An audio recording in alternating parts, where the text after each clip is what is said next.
அம்மாவின் மறைவுக்கு பிறகு கழகம் பல நெருக்கடி சவால்களை சந்தித்தது. இன்னும் 100 ஆண்டுகள் ஆனாலும் இந்த இயக்கம் மக்களுக்காகவே இயங்கும் என்ற அம்மாவின் கனவை கோடிக்கணக்கான தொண்டர்கள் மனதில் தாங்கி நிற்கிறார்கள்.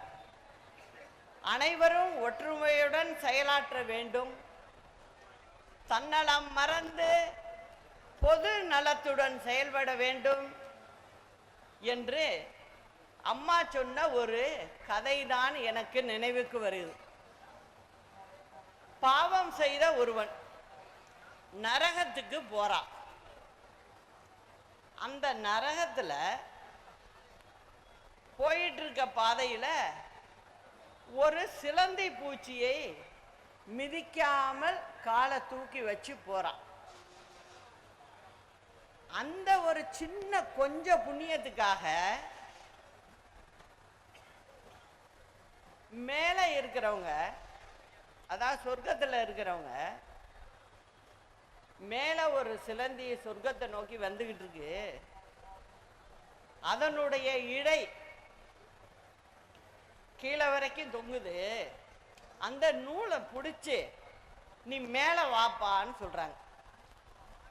அதனால இந்த மனிதர் என்ன பண்றாரு, அந்த நூல் இலையை பிடிச்சி மேல் நோக்கி ஏறாரு. ஏறும்போது பின்னாடி கீழே நரகத்தில் இருந்த ஒரு 3-4 பேர் என்ன பண்றாங்க, அவங்களும் அதை பிடிச்சிக்கிட்டு மேலே போகலாம் அப்படின்னு சொல்லி அவங்களும் அதை பிடிச்சி தொங்கிட்டு மேலே போயிட்டு இருக்கு. இவர் மேலே போறவர் பின்பக்கமாக திரும்பி பார்க்குறாரு. இவர் போகிற இலையில ஒரு 3-4 பேர் கூட இருக்காங்க. அதை பார்த்தோன்னே உடனே என்ன நினைக்கிறாரு, நம்ம மட்டும்தானே கூப்பிட்டாங்க, நம்ம மட்டும்தானே போகணும், கூட இவங்கெல்லாம் எதுக்காக வர்றாங்க அப்படின்னு சொல்லி அவங்கள எல்லாரையும் உதைத்து தள்ளுறாரு கீழே. தள்ளும் போது என்ன ஆகுது, அந்த நூலிலையில தான் இவரும் இருக்காரு, அதை மறந்துட்டாரு. அவரும் சேர்ந்து அவங்களோட விழுந்துடுறாரு கீழே.